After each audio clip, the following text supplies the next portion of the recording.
Well, last time in dialogue number 5, we looked at some of the types of spiritual involvement or spiritual tradition or practice that might be legitimate or appropriate at different levels of the hierarchy as we evolve using the spiral dynamics model.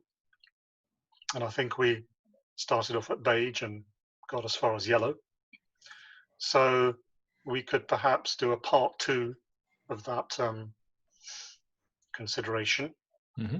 I'd like to briefly go back to orange and just kind of lead up to yellow again, and then maybe spend the bulk of the discussion on turquoise.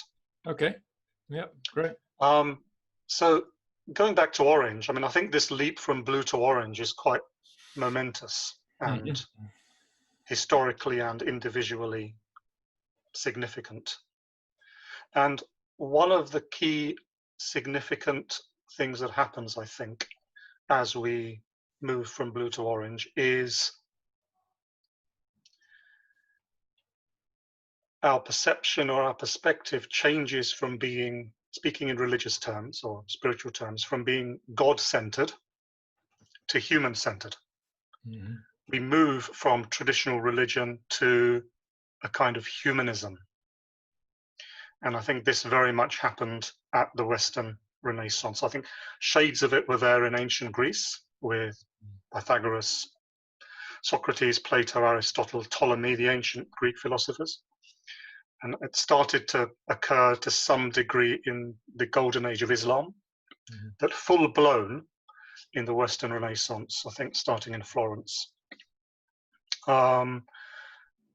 What's interesting, I think, is that a similar thing happened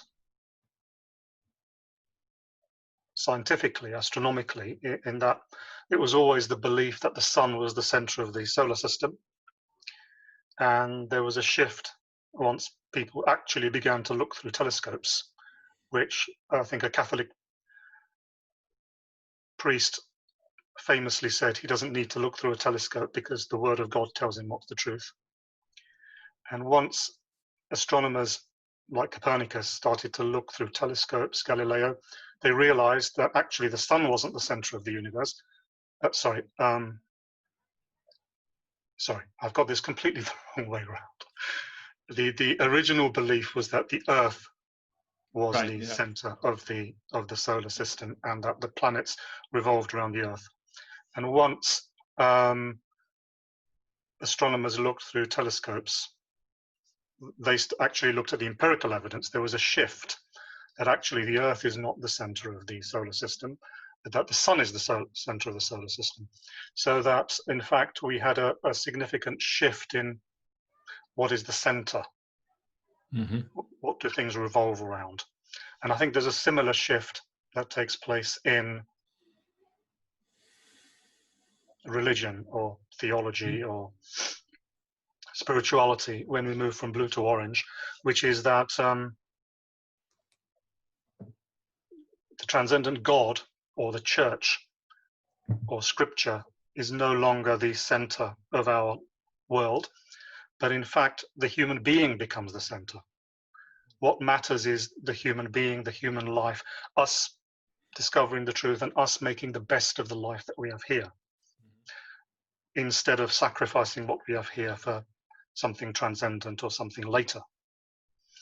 So any kind of spiritual involvement or spiritual tradition that takes place at orange, I think, would involve a shift from obedience and surrender to a higher power or to the church as the center of our spiritual life, to human beings or the self being the center of our spiritual life.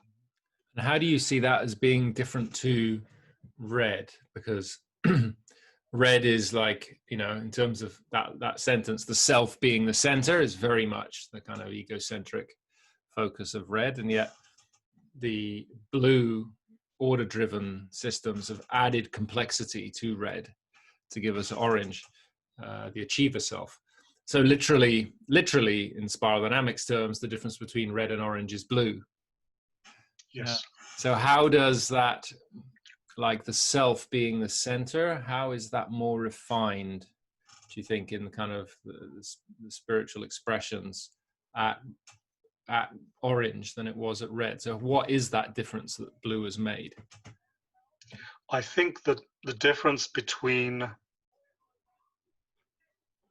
orange and red, even though they're both essentially individual approaches rather than collective approaches, is that orange is moving into a world-centric orientation, whereas red was an entirely egocentric orientation. So even if at orange the focus is self, human beings, it does so in a way that is sensitive to the needs of others to a greater degree than red would have done. Essentially because it's agreeing to play by the blue rules of the game. Exactly. And I think in terms of broadening our perspective, we could see that red to blue was a widening from egocentric to ethnocentric.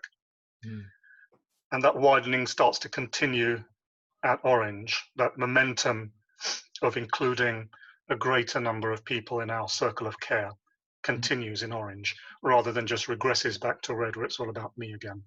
So it's a kind of a world-centric version of red. And blue has mediated the two and made the two possible, because blue introduces the idea of conscience. So how does you think that showed up in this, in the terms of the spiritual development or expression? Well, I think initially there was I think it showed up in two ways. Actually, I'll give you two examples. I think if we look at Christianity, I think we can see this in the Protestant Reformation. The Catholic domination of Europe was very much blue mean. And I think when Martin Luther revolted against the abuses that he saw in the Catholic Church, such as the indulgences, for example, where people were paying money to buy time to have a shorter period in purgatory by giving money to the church, which was used to build St. Peter's Cathedral. These kind of abuses that Luther saw. And the religion, the Protestant religion that Luther initiated was I think low orange, the beginning of orange rather than blue, because we're no longer looking to a church to be the authority. Each one of us can look at scripture ourselves, find our own interpretation of scripture.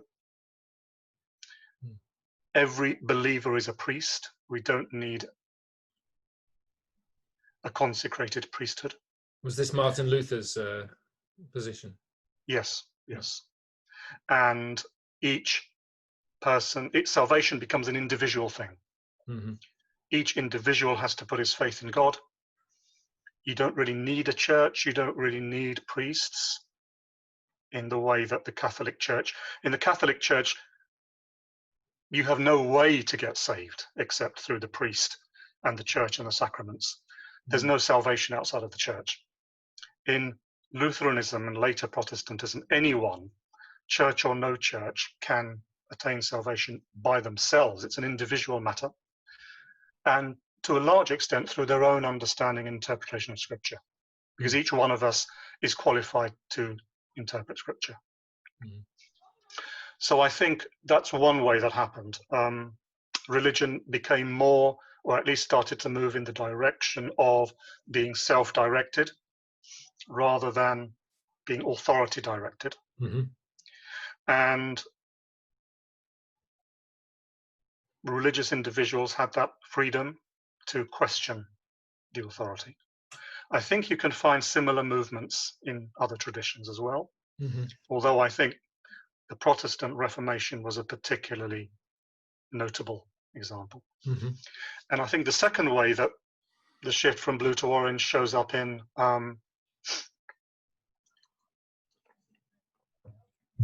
religion and spirituality is actually the questioning and ultimate rejection of religion itself. Mm-hmm. So humanism and liberalism and individualism and secularism become the spirituality of Orange. And do we think that's because, I mean, as we said before, in a healthy development, that would have emerged and then, yes, pushed away a bit, but wrapped in the previous systems. So the kind of radical materialism, in a way, that it generated, that denied the existence of an interior reality, must be because somewhere along the way it transcended and repressed rather than transcended and included. And whether that goes back to the kind of purple pre-rational issue we were discussing earlier, where as our self emerged, instead of being able to reintegrate that previous experience of precognitive interconnectedness, we transcended and repressed it, would be a good reason why it was hard for Orange to transcend and wrap in the blue order-driven system, because somehow, you know, after the purple system, blue is the next, we is the next collective system. So if that hasn't been integrated properly, I think it's much harder to have a healthy integration of that collective order-driven system as well.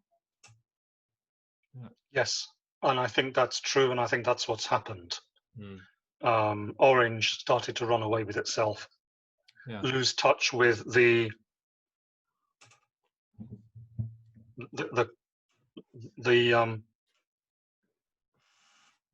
self-restraint, if you like, that the conscience of blue would give one. Mm-hmm. And that led to Orange excesses over individualism, over materialism, extreme forms of capitalism and exploitation. Yeah, it's like, one way I often describe it to people is like, if you've got, let's say, red, blue, orange, if the blue layer isn't solid enough, it becomes porous, and that less complex red energy starts to kind of infiltrate, as it were, through into orange. So you get so it's not able to, orange isn't able to hold its space of complexity, because there's not that stability of a level at blue that it can stand on, because it's wobbling, and then you get the kind of red exploitative energy, as it were, surging through. It's like what happened in the end of the Soviet Union, when which was a very strong blue system, and when the wall came down and everything else, and the communism started to collapse, what we did is we tried to impose a kind of free market democracy system into the Soviet Union to kind of bring it closer to the West, as it were, and tie it into the free market. But because we pulled away the blue, and it wasn't replaced by anything, so that blue code of structure and order and knowing your place, the content of communism was pulled away, and we didn't replace it with any more blue content. And when we dropped kind of orange complexity free market system onto that context, there was no blue to hold it, so it just dropped straight down into red, which is why when they came to privatize the state enterprises and things in the Soviet Union, basically they were bought by corrupt politicians and businessmen, because there wasn't that blue. So you got this kind of very highly polarized system, really driven by the red egocentric value system, because the blue system wasn't there to enable a more orange level of complexity. That is what the foundation is for a successful free market and multi-party democracy. So just to stay on this issue of the Soviet Union briefly, I mean, before the communist revolution, you had the system of the Tsars being the rulers of, and that was open to its own form of abuse. Would you say that system was blue? Was that a blue system? I'd say that's probably more purple red. Okay. And then because there were the Tsars were like, it's like the feudal empires, basically. Right. Right. Yeah, they kind of had their own empires. Uh-huh. They probably came out of, and I don't know this historically, but out of having been the strongest tribal chiefs. Uh-huh. So ended up becoming the Tsars. And then it got to another level of unity with the communist state, where there is the one leader, dominating the whole system, as it were. So, I mean, there may have been elements of blue in it, but it feels more like a feudal empire structure, which is what was kind of what emerged at red. So the Russian Orthodox Church was also very powerful during the period when the Tsars were ruling. Would you say that may have contributed some degree of blue stability? Yeah, I would have thought so, yeah. Yeah, but then maybe the Tsars would have used that for their own ends, would have used the church for their own ends. Yeah. Yeah. So when the communist revolution took place, how would you see that in terms of levels?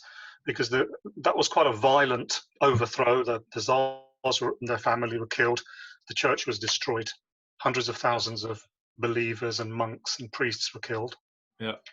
So what was going on there, do you think, in terms of levels? Well, I mean, blue systems, when they find another blue system that they don't agree with, will do what they can to wipe it out. So essentially, the communist system was another one truth system, which is the nature of blue. And if it's got a competing one truth system like the church, then it'll do what it can to get rid of it, essentially. And of course, it needed to unify everything into one centralized power, so which would be why they got rid of the Tsars, because they couldn't have any competing feudal chiefs, as it were, at that point. And they needed to unite the whole country and other countries at the same time. So I think that was more of it. In the terms of the church, it would have been a blue truth order system versus another. In terms of the Tsars, it was probably blue, encompassing those different red Tsarist empires and making sure that there was a centralized control and nobody else had the power to influence. Communism this is slightly off subject, but communism is at its best based on an idea of equality. Mm-hmm. Although, of course, a dictatorial communism is, I can see that there's red-blue elements in that. Why is it, would you say that communism is having green insights, which are then translated down into a violent blue system because of this idea of equality? Or is that not the case? Do you think there's nothing? Necessarily. I mean, this is where we have to distinguish between content and code with value systems. So the value systems you need to see as like underlying codes. And then there's different content that comes into those codes. And the example I normally give is, say, with sustainability, right? You kind of might say, oh, sustainability, that's green. But that's a confusion of code and content, because you can stimulate sustainable behavior through all the different value systems. So, for example, out of blue, it would be because the Bible says, you have to look after the earth or whatever, or because this authority figure who you believe in says that it has to happen. So you're following the rules, you're following the edicts of whichever authority figure, is the top of your hierarchy. With orange, you would have sustainable behavior because it's seen as the latest, most modern, way to be. So to buy the Tesla, have the solar panels on your roof or whatever, show that, you're ahead of the game, by being a conscious capitalist, as it were. And green would do it intrinsically, because that's what, so yeah, it does naturally emerge as an intrinsic quality at green. So equality, you always have to look at the why of somebody's behavior, and how that's then executed. And so the how of the communist system was very much the kind of that, in a way, their one truth was equality. And then everybody had to follow that truth. There wasn't a space for people to do it differently. Whereas when you get to orange-green multi-party democracies, people with different beliefs are allowed to coexist.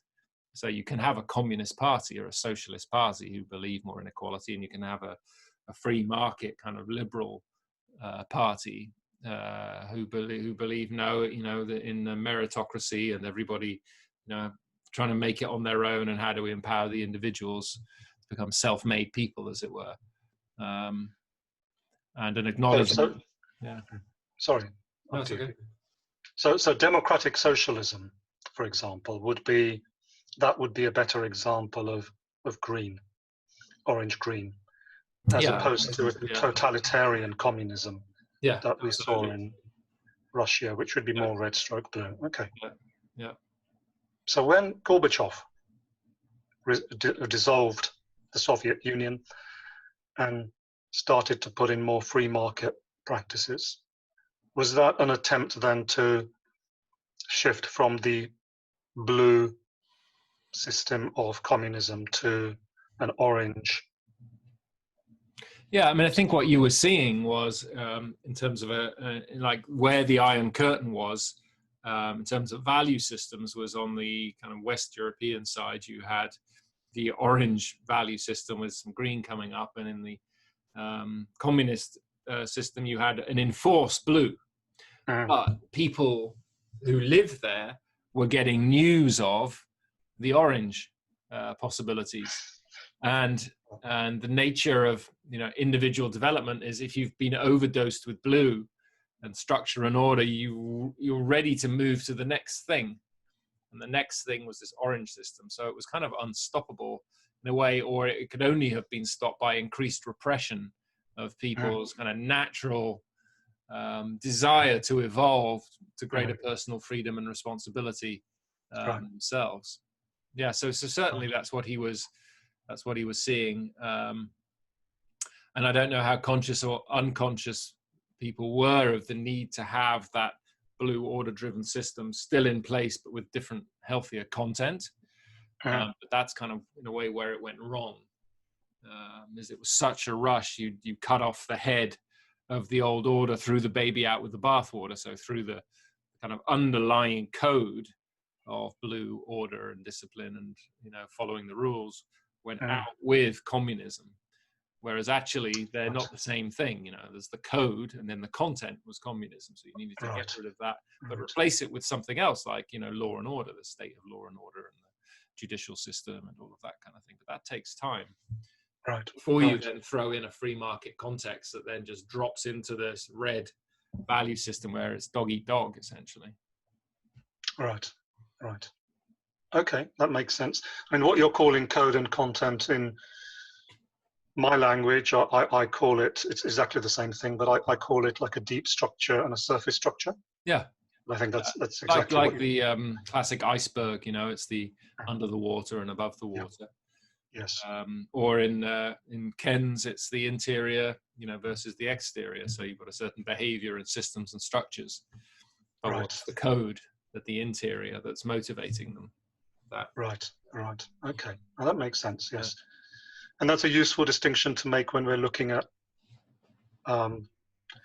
different forms of spirituality and religion. They often have very similar deep structures, but very similar codes, but very different contents. Yeah, exactly. Yeah. So the competition you see between different sects of Christianity, for example, it's the code is very similar, but the content is very different. Yeah. And so what religion or spirituality of some kind gives you is access to the underlying code, which is a sense of order and structure, and knowing your place and taking responsibility for things, and knowing that your actions will have an effect, in terms of positive or negative effect that will rebound on you. But then there are multiple different cultural expressions of that code. But like, if you kind of are anti-religion and anti any belief system, then you're throwing the baby out with the bathwater. You're denying people access to that foundational value system of order. That the individual freedom has to then start to play within, Otherwise, you regress to a Wild West red. Yes. So some kind of underlying, belief system is critical to provide that blue order. It can be, of course, the belief in the, the laws and regulations of your state. I mean, the statehood is the blue system. Yes. So you may not be a religion. It may be a belief in the society and agreeing to follow the rules, essentially. And then within those rules, playing your kind of orange game of being the best at it. And I think this is exactly the answer to the question you posed about 15 minutes ago, which is, what's the difference between the orange self-expression and the red self-expression? Mm-hmm. I think a healthy orange would still have access to the blue codes. Yeah.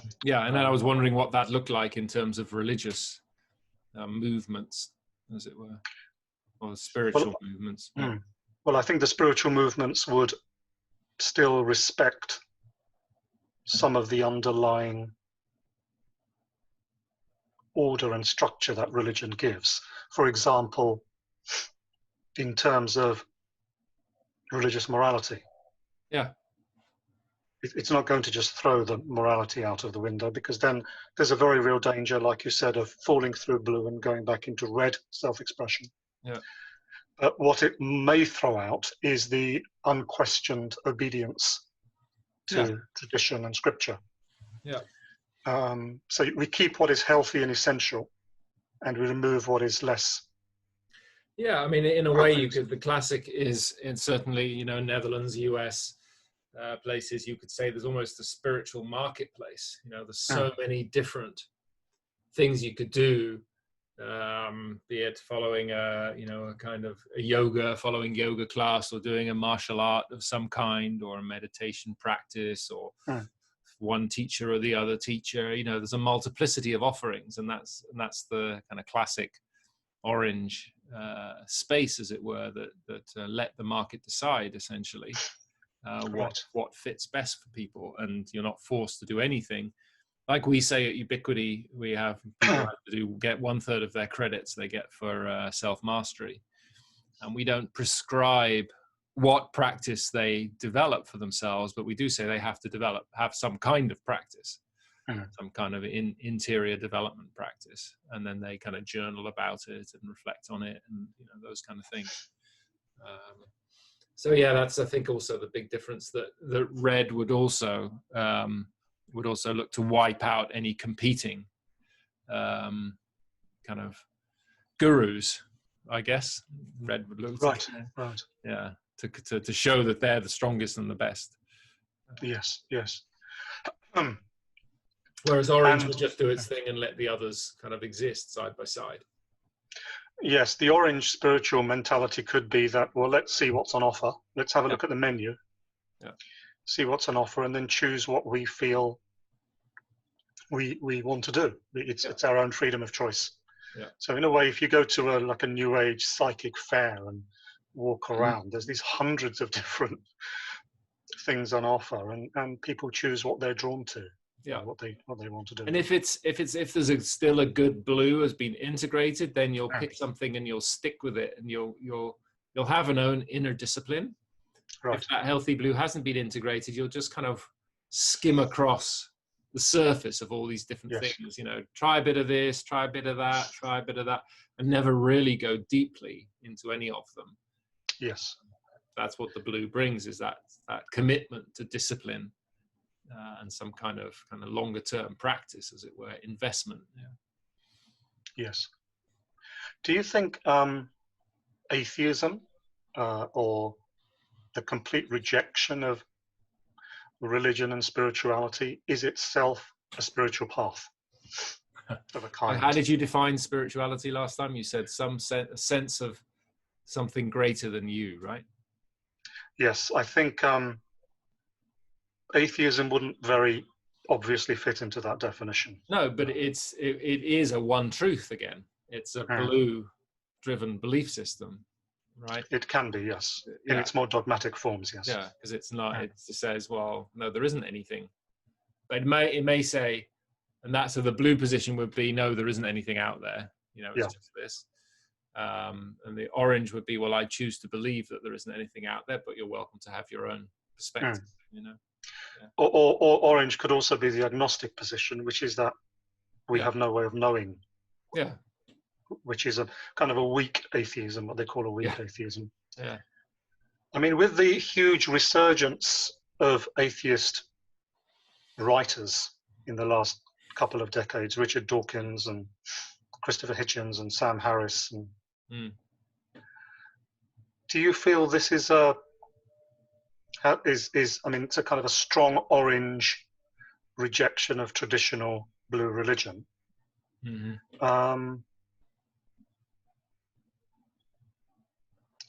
Is there a danger in that approach going too far and it regressing into a one truth blue system where it becomes a form of fundamentalist atheism? Is that? Yeah, I mean, there's always that risk with any belief that it kind of drops into the, you know, the cultural or value system context of the person or people who are who encounter it. You could see it as being, in its healthy form, it's pushing away from the blue, so it would be liberating people who are maybe kind of stuck in blue and can't find a way out, and then they discover some of this and they go, oh, okay. And then they get that kind of surge into orange, feel liberated by it. But the key thing is, you know, as we've been emphasizing, is that you then are able to turn around and re-embrace that previous system, not for the content of the religion, but for the code of the order and the structure and all of that. Yeah, you know, the problem is, and this is the, you know, Claire Graves' distinction between first and second tier systems, is that those first tier systems tend to believe that theirs is the only right way. Yes. And find it hard to recognize value in the other ones. So orange, you know, it does have a particular allergy normally to the expressions of blue. Yes. But if the development, you know, was healthy and integrated, then orange could quite easily coexist with the blue systems, but would just say, well, look, you know, if you do believe in that, prove it to me and show that you can get further along in life than I can. And then maybe I'll join you. You know? Right. So it would want validation on its own terms, effectively. Yeah, validation on its own terms, which are terms of material progress. So if you believe, you know, if there is this God there, then you know, show me that he can, you know, give you a good life. And I think there are forms of spirituality that have been sold on that premise, like we mentioned last time, The Secret, for example. I mean, there's a good deal of purple in The Secret as well, but it's sold on that premise that if you do these spiritual things, so-called, you'll benefit materially. The other interesting way in which orange could be applied in a spiritual context, and Sam Harris talks about this, is to use science to validate states of consciousness. So take mystics and, you know, advanced practitioners and hook them up to brainwave machines and actually demonstrate that there really are these altered states of consciousness that people are going into that are not the normal states we're normally in. So that's a healthy expression of orange, because it's not denying the blue, but it's applying its own technologies, let's say, to it, and in a hopefully open, you know, form of inquiry, which is, oh, look, you know, when you do these practices, then this seems to happen in your brain. So that's you know, that's interesting. Yes. As long as you don't then go into the next step of potential denial by saying, therefore, consciousness is just a result of brain activity. Right. Exactly. Right. That's when reductionist risk. Yes. That's when orange then becomes orange reductionism, or upper right quadrant absolutism. Just focused on the behavior, what you can measure. Yes, and then Orange can develop technologies to help people to develop spiritually. So, yeah, for example, HoloSync, that Bill Mhm. Harris's yeah, meditation CDs that you can listen to, or biofeedback. These yeah, kind of technologies do exist. yeah, exactly. Technologies that help to make the implicit experience explicit. Mm. So yeah, and that's a very useful contribution. Again, as long as it's not reduced one to the other, as long as you don't collapse your interior experience into an exterior measurement, but allow them to be, to coexist. But I think the the predominant way in which Orange has gone has been, I think, to reduce everything to the exterior expression. Is that? Would you agree? I think Yeah, that I mean, it's you. Orange's classic line is, it only exists if you can measure it, essentially. Yeah. So moving to green, I would say a classic way that green people talk about religion and spirituality. I'm going to call you on that, Nishad, because I have a bit of an issue with people talking about orange people, green people, or whatever. Okay. Because what it risks doing is turning a levels of development description into a typology. And, no, I agree. That was a slip of the tongue. So it's what we need to talk about is people maybe with a center of gravity in green. Yes. The way these value systems move through people, and nobody is ever only one. We're always at least two, because one of the warm systems and one of the cool systems would probably be there in our current center of gravity. And then, of course, we've got in us all the ones that we've traversed through or that have come through us before. So just wanted to make sure that was no, that's completely understood. Yeah, no, that was just a slip of the tongue, a shorthand. Just for our listeners to make sure. Yes, no, absolutely, yes. So as the center of gravity starts to move towards green, one very common way in which spirituality can be expressed is with a statement like, "I'm spiritual but not religious." Yeah. So green is rejecting what it sees as religious from blue. It's also rejecting what it sees as extreme materialism or materialism only from orange. But it wants that extra depth. It yearns for that extra depth. So it still wants to be spiritual, but without what it sees as the oppressive, narrow-minded systems of previous earlier levels. Yeah. So it acknowledges some kind of interior reality beyond the materialistic, let's say, world of orange. And also acknowledges that everybody has their own individual unique experience of that. And therefore that's the reaction against religion, that, the argument of one religion being better than the other. And so from green, you begin to see the pattern that connects the different religions, and be able to respect all those different expressions, as it were, of that inner world. Yeah. Yes, I think it's a green that the whole perennial philosophy project starts, where you try to find, what's the real underlying truth that lies behind all religions. Yeah. And I think you also at green,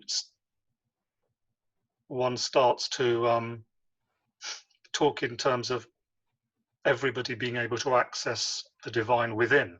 We all have the divine within us. We can all access it within us. I mean, to some degree, that may have started at orange, but I think it's in green you maybe see that in a more full way. So green really feels it can do entirely without any kind of organization or guru or priest or tradition or anything. We can just do it ourselves completely.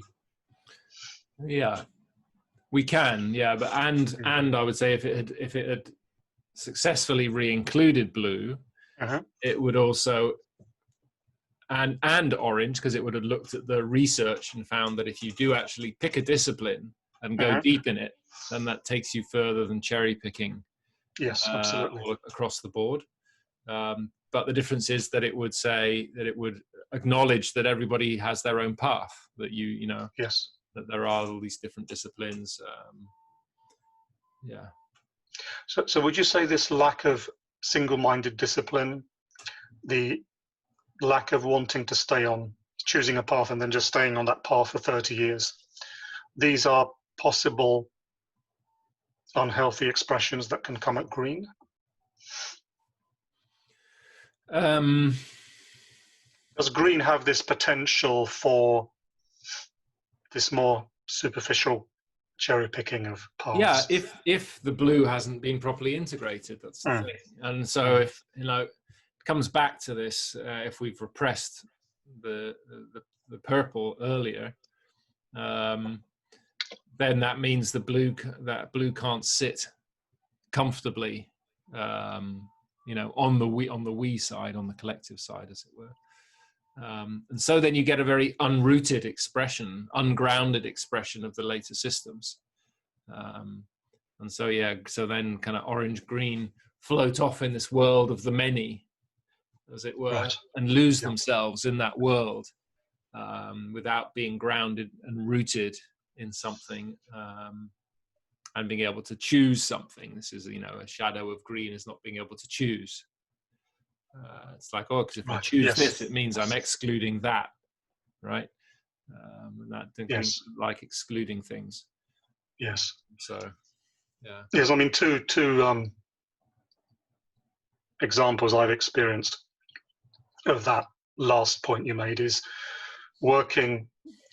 When I worked as a software developer, we'd spend inordinate amounts of time having meetings, discussing things endlessly and getting everybody's possible point of view on things instead of actually getting any work done.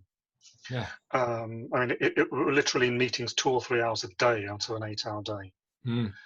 And the other rather silly, light-hearted example of that is I have a friend, a close friend, who's, I would say his center of gravity is very clearly, his values and center of gravity seem to be very much around green. And he will take like an hour or two to decide, and I've said this to him jokingly, an hour or two to decide what item to choose when we're ordering takeaway.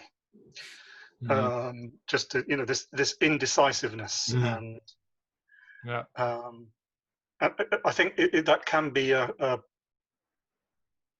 maybe an unhealthy manifestation of a healthy pluralism. You're now appreciating every possibility. You're now appreciating, but you haven't developed, as occurs in yellow, you haven't developed any kind of discrimination between them. There's just a diversity without any kind of intelligent discrimination.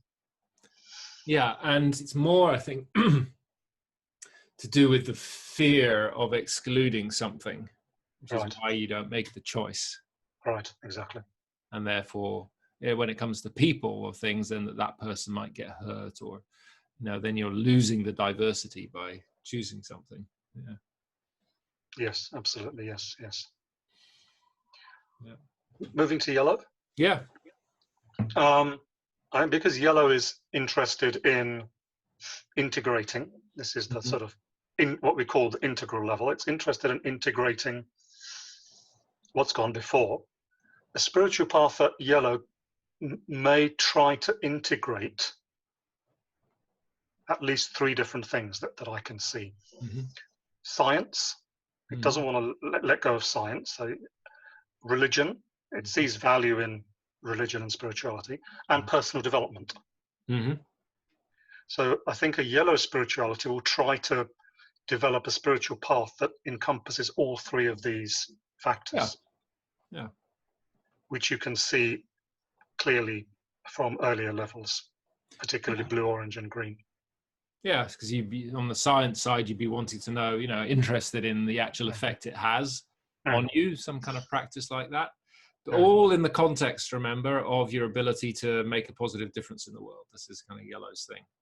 Yes. It's all in that. It's all in that context. All in service. It's a spirituality in service of,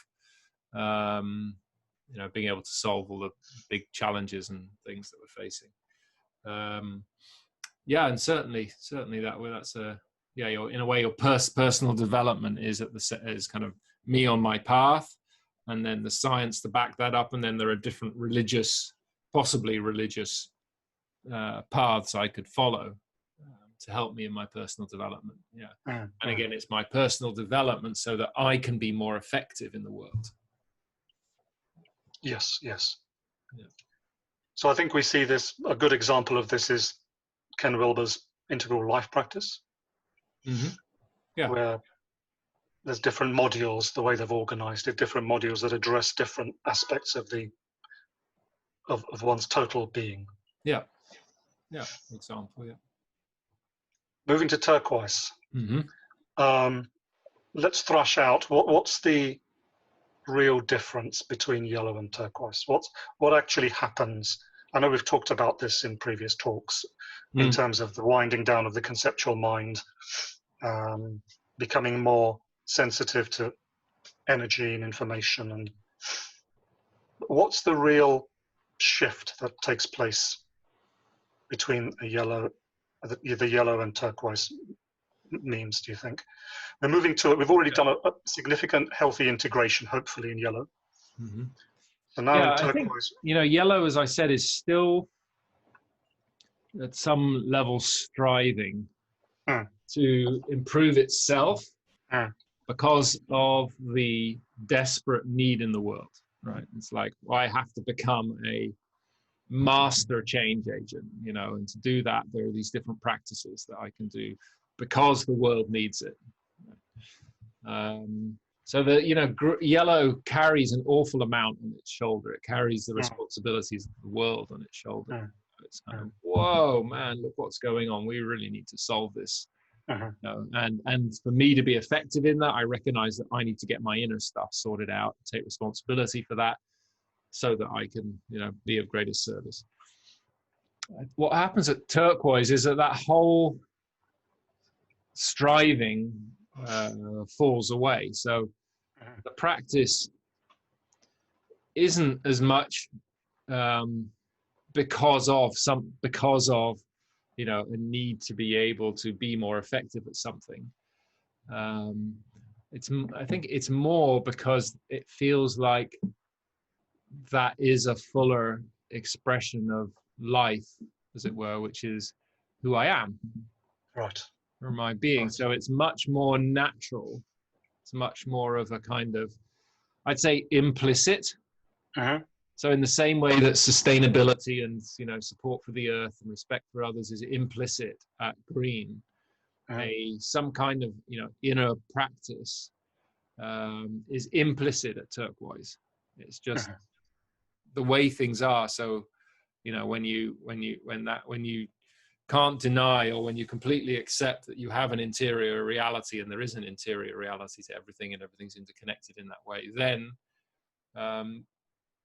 then it just becomes obvious that you need to do that. But not in a way that, and so you're probably not too worried about the like the measurements, right? Kind of, although you've got that in the background, that the science, and you'd be interested if you read the science and stuff, but it's not your prime motivation. I think your prime motivation is really to be the fullest expression of yourself in harmony with the whole, knowing that that's just life unfolding through you. I think so. And that again, it's still Fitzgraves' model of the yellow being the sacrifice, this express self. It's me. I need to do the develop myself so that I can express myself fully and be of service to the world. Whereas it's very much a dissolving of the self in turquoise, or a sacrifice of the self. The whole way in fact, it's the ultimate sacrifice self system. Right. In turquoise. So, and don't forget, like I've always said, one system never exists on its own. So you'll always be experiencing yellow, turquoise, and the key. So when turquoise emerges, what disappears in terms of its driving role is green. So when turquoise is mature, you've got yellow and turquoise, and so green has been fully integrated. So that's what falls away, is the greens need to appease others. Greens need to belong. Greens need for harmony, because I guess turquoise just trusts that if this is the way things are, then tension isn't a bad thing.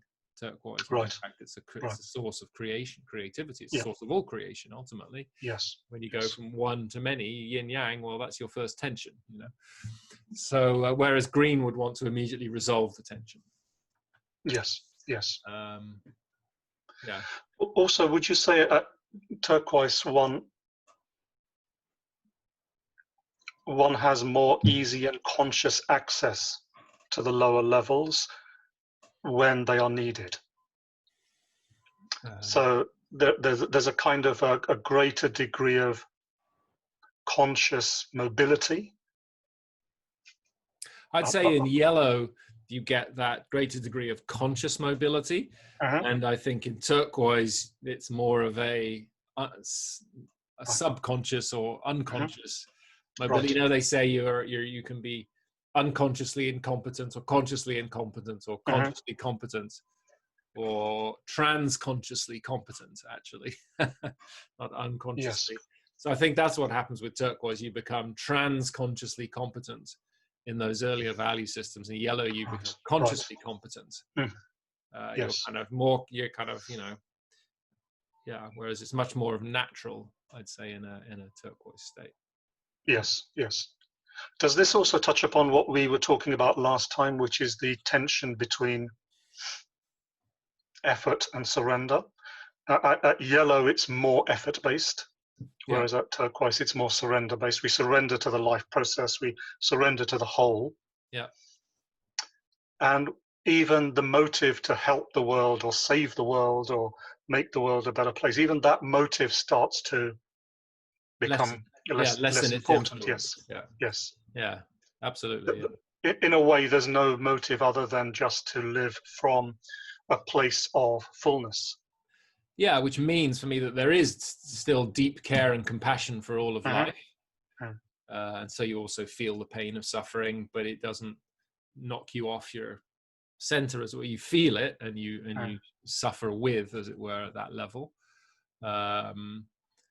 But it's not a yeah.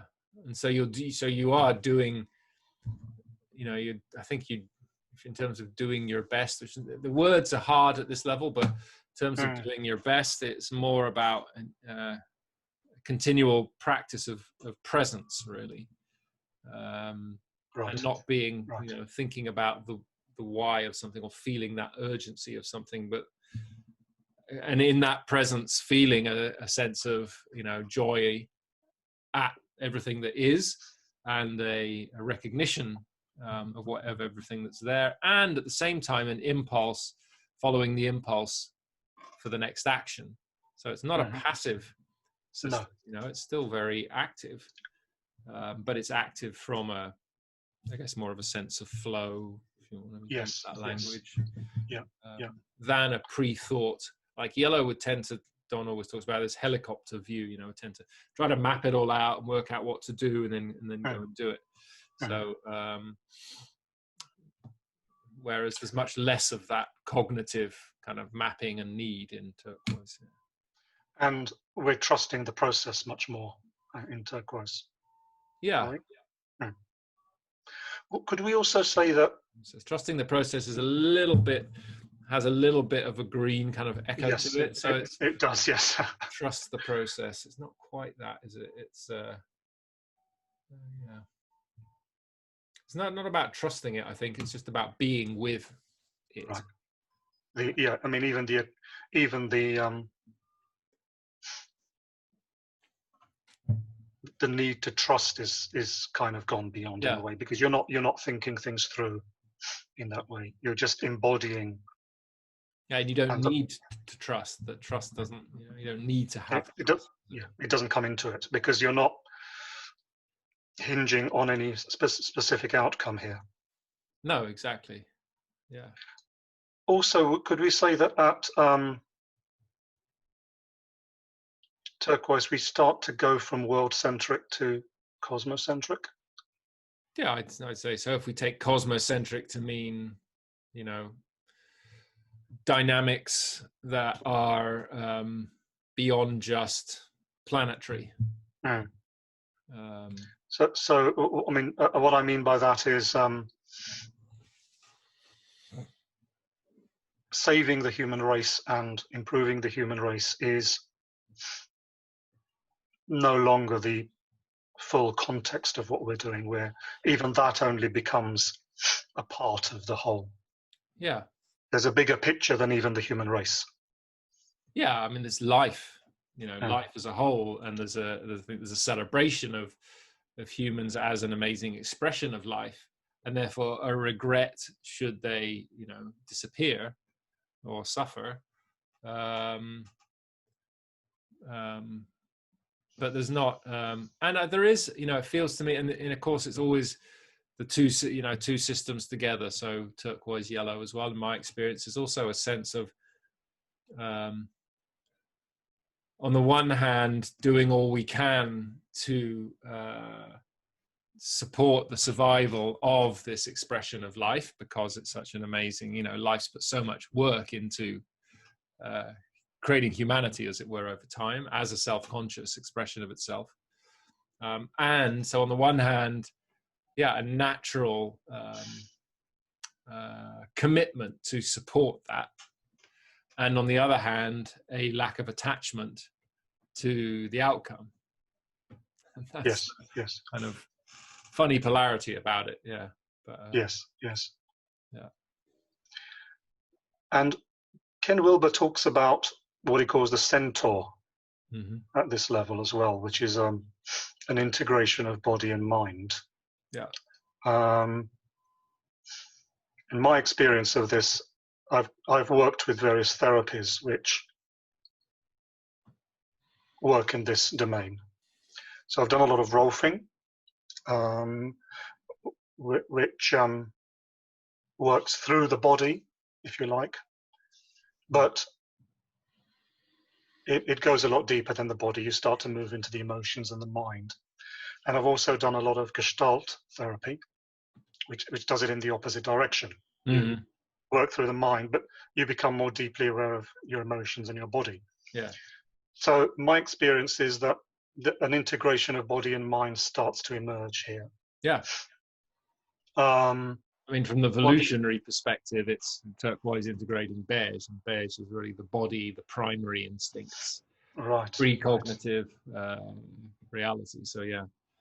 Yes, that makes sense. Yes. So one no longer has an experience of oneself as being inside one's head, looking out, or looking down into one's body, and one's thinking almost starts to change from "I have a body" to "I am the body." Yeah. The whole unit becomes a unified whole, and one starts to actually feel a sense of pleasurable oneness and radiance almost in simply being the body again. Yeah. But with full access to full mental capacities. Yeah. But those mental capacities are almost a function now of the integrated body-mind rather than something disconnected that's going on. Yeah, absolutely. What's your experience of this? Yeah. Does this... Yes, very much that. And together with that experience goes the experience of presence with everything around one as well. So it's like that also, as we integrate body mind, we also integrate self and other. Right. That there's an appreciation for, and everything around becomes much more alive or something at one level, and you're much more present with everything and everything else going on. So there's always a connect. You're always connected to. If somebody walks into the room, they kind of feel your presence and know that and really feel that you're paying attention to them fully. You know, that you're not busy away with your thoughts somewhere thinking about something else, but you're actually really there with them. Yes. So, yeah. Yes. Yes, I mean, when my experience with this is, if I look around the room, if I'm sitting in my living room and I look around the room, I'm not seeing radically discrete objects in the way that I would have done maybe 20 years ago.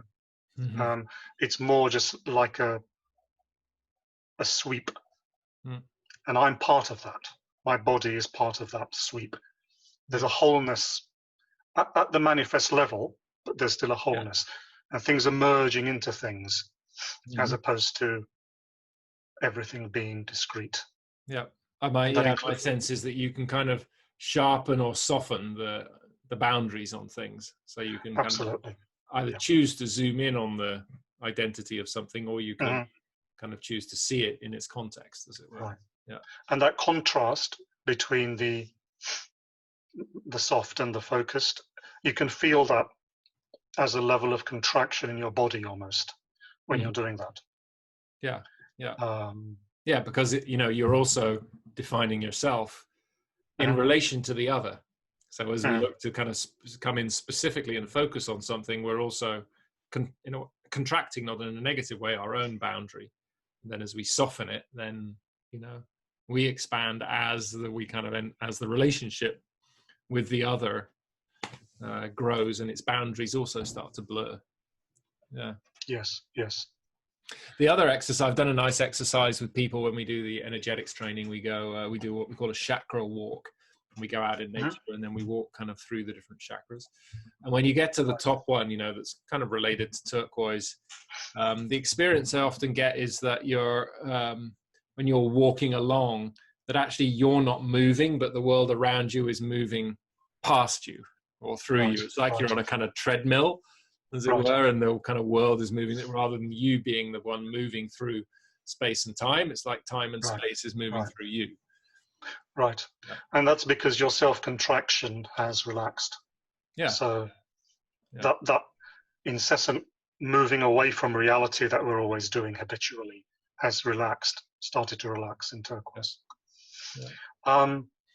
So what would be the kind of spirituality at this level? I mean, everything we've talked really is spiritual in a sense, but what kind of holistic, if I can use that word very loosely, spiritual practices or traditions might appeal or be legitimate to turquoise? I mean, I think when you asked the question, the sense I got was, it's like when you notice, because really I think turquoise is a healing or holding system. For me, in the evolutionary kind of octave, it's the final reintegration. And it's like when you notice something in your system that isn't whole, and you have at your disposal different methods or approaches you could use to address it. And it may just be, sitting with it, and being with it, and then noticing that it starts to shift and transform. Or it may be you kind of, doing a little bit of Pilates or something is going to help me solve this issue here. So there's a fluidity to, just like I'm hungry now, I feel like an apple, I'll have an apple. I've got this little disturbance in my field or something, it would help, probably a good idea to, sit and meditate for 20 minutes or just do a little bit of healing to clean my aura or whatever it is, right? But it's nothing kind of woo-woo. It's very practical. Noticing that this part of me is not whole at the moment. What do I need to do to help it reintegrate?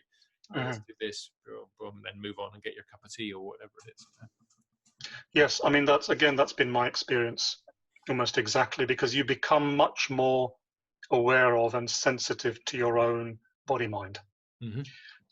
So whenever there is this felt disturbance, which could be caused by an external stimulus or something internal happening, you become aware of it instead of just projecting it onto the outside world and seeing it as some kind of problem out there, which may have been earlier habits. We would see the source of all disturbance within our own body-mind system, and one would become aware of it very quickly, I think, and very intensely. And one would also one would feel the pain of it. and one would want to deal with it. Yeah. And one would, like you say, have this variety of possible options at one's disposal to deal with the different kinds of disturbances that could occur. One of the things I've noticed as well is it's like when something occurs, like you got a pain somewhere or something's going on in your body, mind, system, or whatever, there is a kind of earlier impulse to go, oh, what's that? And to maybe get a little bit worried about it, but to start thinking about it, right, which actually just starts to amplify it and make it worse. And then there's a shift to then just going, first just kind of a hello to it in a way, recognizing it, and then going, oh yeah, and I am that. So there's a moving into it rather than a moving away from it. So if you're feeling stress in the system, oh yeah, that's me as well. And of course that, by its nature, then helps that integrate and drop away. And that seems to me to be part of that kind of distinction between, also certainly between turquoise and green, I guess it would be. Yes. Because there's still in green, there's still that fear. There's still a mortality fear. Right. It still exists. Yeah, very much so. And the kind of mind starts to panic if things start to feel not right. In turquoise, it's more of a curiosity, but also a recognition and an integration, right? Rather than that's something I need to solve. Yes. Yeah. I mean, one experience I've had with this on numerous different ways is that something happens that causes some kind of upset in the mind. It could be fear, it could be anger, it could be sadness, it could be hurt, whatever. But because there a clear integration or at least correlation between body and mind is now more obvious, instead of dealing with the issue mentally and trying to resolve it by thinking about it, you find or locate where that pain or suffering is occurring in the body or in the energy field, almost independent, if you like, of the actual thought content of the problem. And then you focus your attention on that aspect of the body energy field, and simply by putting your attention on it, you're able to slowly relax it. And that could take a long time, but when that full relaxation has been achieved, and you can feel that the energies are flowing again in that area, you go back to the mental problem, and it's not there anymore. So by resolving it in one, you've resolved it in the other, because body and mind at this level have literally become one, and you can feel that and see that. That I've experienced that on numerous occasions now. I don't try to fix things through thinking about it. You go deeper, you go into the body and the energy, and you work at it at that level, and then it's kind of automatically gets resolved at the thinking level, because they're two sides of the same coin. Exactly. It's actually pretty cool, and it'd be a lot cheaper for the National Health Service as well when we can all work in that way. It doesn't always work when you're doing maths or programming a computer, though. No. You have to think sometimes. Yes. Cool. The couple of final points. Okay. The other thing we mentioned, I think, a few sessions ago, was that there's a shift from perceiving the world as physical to perceiving it as psychophysical, and you start to see synergies and synchronicities. I think this starts to become more obvious at turquoise, I think. Because that sharp, hard boundary between self and other has started to become more vaporous. So, you think about something, and then 10 minutes later, you see something that corresponds to that. So you see synergies and synchronicities. I think that's the, whereas beige purple with the precognitive interconnectedness, this is the transcognitive interconnectedness. And the moment that's that we're reconnected to that, then of course we're reconnected to the world around us, but now consciously, and so it starts to respond to us. And it probably has been all along, but when we were kind of stuck in our yang kind of stuff, we were all focused on parts, so we weren't noticing it. But I also think that we shift our frequency, as it were, when we come into turquoise, which means that we do somehow more. We are more connected to other aspects of life, which means, like when you hit a piano key, you know, the resonant ones also ping at the same time. That when we have a certain need or something, or a certain thought or whatever, we're sending out a note, and then you get a ping back. Yeah. Yes. Yeah. Like a radar. Yeah, that's the image just came. Yeah, you know, the radar sends out its kind of bling, and then it gets a ping that comes back to it, and that's the kind of thing showing up for us in the world. Yeah. Yes. It's like an echo. Yeah. Perhaps. It's an echo. Yeah. It's inner and outer. You know, that's the thing. Ultimately, being one. Yeah. And also, I think that an integration takes place here between the pre-rational instinct, the rational cognition, and a transrational intuition. Yeah. If you like, they're all three versions of the same kind of thing. How we know the world, through instinct, through cognition, through intuition. Yeah. And I think here at Turquoise, we start to be able to access all three quite easily. And as we surrender, the right one comes along. Yeah. For the right moment. Yeah. For the right occasion.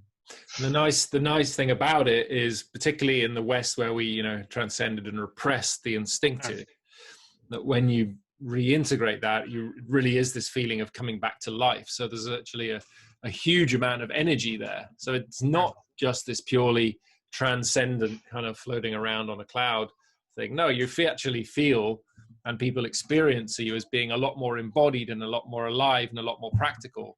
Kind of reminds me of the, you know, is it the Buddhist story of the marketplace? You know, they leave the marketplace, and where does he end up? He ends up back at the marketplace, but enlightened, you know, this time. Yes. And it's that feeling, you know, oh, I'm kind of back, but now nothing's as complicated as it used to be, you know, but I'm back and I'm more fully present. And there's a lot of energy, and you feel very vital and very alive. So the whole, you know, it's not this kind of just vertical transcendence. It's also very much an experience of immanence and presence as well. Yeah, I mean, just transcendence by itself can become a pathology. Absolutely. In its own right. I mean, you see this in extreme forms of Buddhism and Hinduism. You know, the arahat in Buddhism that just wants to get out of the world. Yeah. But in Tibetan Buddhism, which is the tradition I'm more drawn to, you re-inhabit the body and mind again, and the body and mind becomes a vessel for the absolute, rather than an obstacle to the absolute. And what you said about the feeling of returning to the world and returning into the body, I got that sense very strongly when I completed I did an initial course of 10 sessions of Rolfing in London. And it's like I was actually living in the body for the first time since I'd been a child. Yeah. I'd just been living in my head, you know, mathematician, software developer. There was nothing to do with the body, but the whole body started to return. This is when I was about 25, 26, and I did my first Rolfing and Gestalt therapy. I remember having that experience after I'd spent a year in, it was also kind of that kind of age. I think I was in Paris. I spent a year working with a theatre company from a Persian, Iranian director.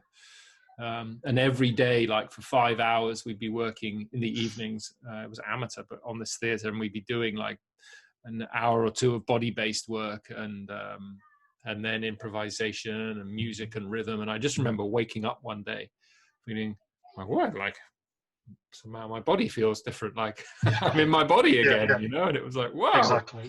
Yeah. Yes, exactly. That's exactly what happened after Rolfing. It's like I'm suddenly able to feel everything below the neck, below the chin, you know, for the first time. And it's me.